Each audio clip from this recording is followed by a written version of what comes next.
Alors, on peut se demander comment les individus se regroupent, s'assemblent pour former des groupes sociaux.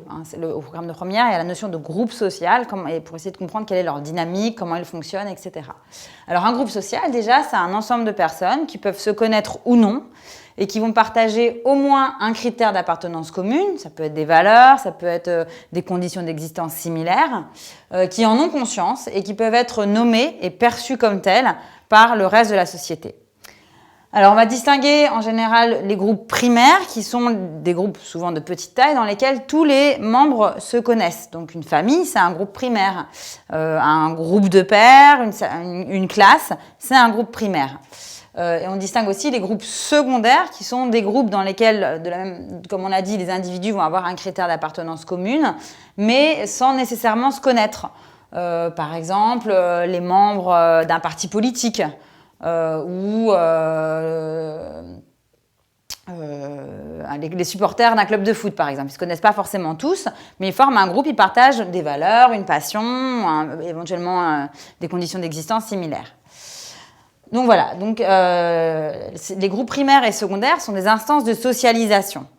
Et on peut appartenir simultanément à plusieurs groupes. On peut être un élève de la classe de première ES 4, 2, et en même temps membre d'un club de foot, enfant dans une famille, etc. Donc on va appartenir à plusieurs groupes.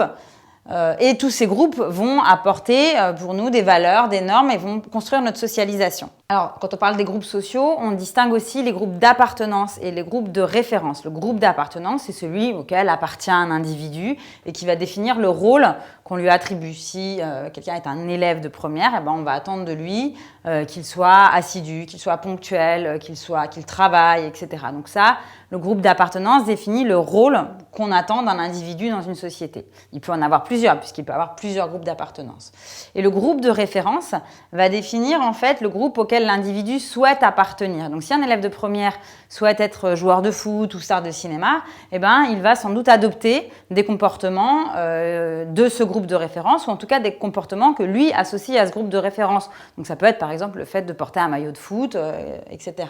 Donc ça va être la socialisation anticipatrice, c'est-à-dire d'adopter des comportements qui ne sont pas ceux de notre groupe d'appartenance, mais ceux qu'on associe au groupe auquel on se réfère, c'est-à-dire au groupe auquel on souhaite appartenir.